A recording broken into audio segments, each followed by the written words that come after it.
నమస్తే, welcome to AP news. Warangal జిల్లా కేంద్రంలోని పోచం మైదాన్ సెంటర్ లో మట్టి విగ్రహాల తయారీ కేంద్రంలో విగ్రహాలను తయారు చేస్తున్నారు.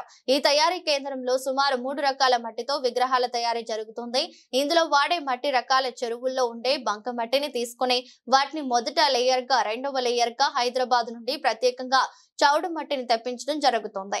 మూడవ లేయర్ అనగా ఫినిషింగ్ స్టేజ్ లో విగ్రహం స్మూత్ గా రావడం కోసం పశ్చిమ బెంగాల్ నుండి మట్టిని గంగా నది నుంచి తెప్పించడం జరుగుతుంది. వీటితో విగ్రహాలు తయారు చేసి పైన కేవలం వాటర్ పెయింట్ తో పెయింటింగ్స్ వేయడం జరుగుతుంది. వాతావరణంలో వచ్చే మార్పుల వల్ల మన జీవన మనుగడకు ముప్పు తెస్తున్నటువంటి ప్లాస్టర్ ఆఫ్ ప్యారిస్ విగ్రహాలను ఎవరూ వాడకూడదని అక్కడి కొనుగోలుదారులు చెప్తున్నారు. గుజరాత్ రాష్ట్రంలో పూర్తిగా ప్లాస్టర్ ఆఫ్ ప్యారిస్ విగ్రహాలను అరికట్టారు. అదే విధంగా మన తెలంగాణ రాష్ట్రంలో కూడా ఇటు విగ్రహాల తయారీ కేంద్రాలను మూసివేయించి పర్యావరణాన్ని కాపాడుకుందామని కొనుగోలుదారులు చెప్తున్నారు. ఈ రోజు మనము పోచం మైదాన్ సర్కిల్ రత్న హోటల్ ఆపోజిట్ లో ఇక్కడ మట్టి వినాయకులు తయారీ కేంద్రంలో ఉన్నాము. వారు మట్టి వినాయకులు ఇక్కడ ప్రజలు ఇబ్బంది పడకుండా మట్టి వినాయకులు తయారు చేస్తున్నామని అంటున్నారు. మరి వారిని ఒకసారి అడిగి మనం తెలుసుకుందాం. నమస్కారం సార్. నమస్తే అండి, నా పేరు సూర్యప్రకాష్ రెడ్డి. నేను గత 7 సంవత్సరాలుగా మట్టి వినాయకులని తయారు చేస్తున్నాను.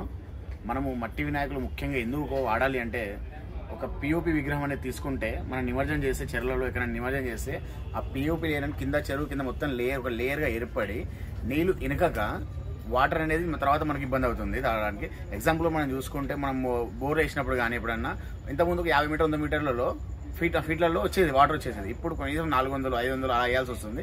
రాను అది చేసుకుంటే పోతే 500 పోయి 5000 వేయాల్సి వస్తుంది. దానికోసం అలాగే ఉండే చేపలకు కానీ వాటికి కానీ అన్నిటికీ ఇబ్బంది, మొత్తం వాతావరణానికి ఇబ్బంది. అలాగే అసలు ప్రజలలో ఒక అవేర్నెస్ ఏం రావాలి అంటే, ఇంతకుముందు ఉండేది అంటే పిఓపి లాగా ఆకర్షణకరంగా ఉండదేమో అని చెప్పి. ఎగ్జాంపుల్ మనం చూసుకునేది అయితే పిఓపి ఎలా ఉంటుందో దాని తలదన్నేలా ఇప్పుడు మనం మట్టి వినాయకులు తయారు చేస్తున్నాం. దీనికోసం అసలు మనం ఎలా తయారు చేస్తామంటే ఒక 3 రకాల మట్టి వాడతాం. మనం ఫస్ట్ రాగడి మట్టి మన వరంగల్ ఎక్కడైనా చెరువులో దొరికిపోద్ది. తర్వాత సౌడు మట్టిని హైదరాబాద్ దొరుకుతుంది. ఎందుకు అంటే గోదావరి ఇసుక వెళ్ళిన తర్వాత గోదావరి ఇసుక నుంచి వాళ్ళు ఒక సపరేట్ చేస్తారు. దాంట్లో ఇసుక వేరు చేస్తారు, దాన్ని మట్టి వేరు చేస్తారు. ఆ ఉన్న మట్టి సౌడు మట్టి. ఆ సౌడు మట్టిని సెకండ్ లేయర్గా వాడతాం. పైన ఫినిషింగ్ పిఓపి ఫినిషింగ్ రావడానికి పశ్చిమ బెంగాల్ నుంచి వెళ్ళి స్పెషల్గా పశ్చిమ బెంగాల్ గంగా నది లోపల నుంచి మనం మట్టి తెప్పిస్తాం.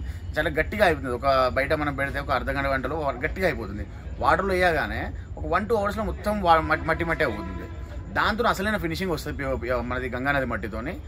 ఇప్పుడు మనం చూసుకున్నట్టయితే మనం వాటర్ కలర్స్ కూడా వేస్తున్నాం. ఇంతకుముందు కలర్స్ వేయకపోయేది, కస్టమర్ల డిమాండ్ మీద కలర్స్ వేస్తున్నాం. కానీ అది కూడా మొత్తం టోటల్ వాటర్ పెయింట్ కలర్స్ మాత్రమే వేస్తున్నాము.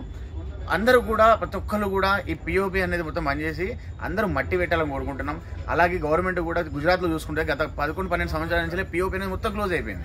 అక్కడ ఎలాంటి పర్మిషన్ లేదు, చేయడానికి పర్మిషన్ లేదు, పెట్టడానికి పర్మిషన్ లేదు, ఎలాంటిది లేదు. అలాగే తెలంగాణలో కూడా భారతదేశంలో కూడా ప్రభుత్వం కూడా దీని మీద చర్యలు తీసుకోవాలి, అవగాహన కల్పించాలి. ప్రతి ఒక్క కూడల్లో కానీ ఎక్కడైనా కానీ అవగాహన సదస్సులు ఏర్పాటు చేయాలి. మనం ఎందుకు మట్టి పెట్టాలి, పర్యావరణం ఎందుకు కాపాడని చెప్పి ప్రభుత్వాన్ని విన్నపిస్తున్నాం. వినాయక షెడ్ లో ఉన్నారు, విక్రయదారులు కూడా ఇక్కడ ఉన్నారు. వీళ్ళు ఆల్రెడీ ఇక్కడికి వచ్చి బుక్ చేసుకున్నారు, బుకింగ్ కూడా చేసుకుంటున్నారు. ఇక్కడ విగ్రహాలు దొరుకుతలే అంటున్నారు. మరి ఇక్కడ బుక్ చేసుకున్న వారితో మాట్లాడుతున్నా ఈ వినాయకులే ఎందుకు తీసుకోవాలనుకుంటున్నారు అనేది వారిని సరి అడిగి తెలుసుకుందాం. నమస్కారం సార్. నమస్కారం అండి. మట్టి విగ్రహాలు పర్యావరణానికి అనుకూలంగా ఉంటాయని మట్టి విగ్రహాలు కొనుగోలు చేయడానికి వచ్చాం. చూస్తున్న విగ్రహం సైజు కూడా మీడియం సైజులో తీసుకెళ్లి భక్తి శ్రద్ధలతో పూజలు చేసి వినాయకుని నిమజ్జనం చేయాలనుకుంటున్నాం. పెద్ద విగ్రహాలు తీసుకెళ్లి ఇబ్బందులు పడే కంటే మీడియం సైజు ఉన్న విగ్రహాలు తీసుకుపోయి అందరం కలిసిమెలిసి పూజలు చేసి నిమజ్జనం చేయాలనుకుంటున్నాం. దానికోసమే ఇక్కడికి రావడం జరిగింది. మేము ఆయుర్వేదిక్ కాలేజ్ నుంచి వచ్చినామండి, జూనియర్ డాక్టర్. సో మీరు చూసుకోవచ్చు, ఇక్కడ మన వరంగల్ సిటీలో పొల్యూట్ కాకుండా ఫర్దర్గా మన ఎలా అయితే వాతావరణాన్ని పర్యవేక్షించాలో ఆ విధంగా ఇక్కడ మనకి పోచం మైదాన్లో మట్టి వినాయక తయారు చేస్తున్నారు. సో మేము బీయింగ్ ఆయుర్వేదిక్ స్టూడెంట్స్ ప్రతి ఇయర్ మేము మట్టి వినాయకులను ప్రిఫర్ చేస్తాం. సో అందరూ మమ్మల్ని క్వశ్చన్ వేస్తారని ఒక భయము, ప్లస్ ఈ సరౌండింగ్స్ని చూస్తుంటే బాధేస్తుంది. రోజుకి కలుషితం అవ్వడము, దానివల్ల ఈ చిన్న మొక్కలు ఏదైతే మెడిసినల్ ప్లాంట్స్ ఉంటాయో అవి కూడా బాగా దెబ్బతింటున్నాయి. సో మాకు as ayurvedic doctors we only prefer మట్టి వినాయకస్. Thank you.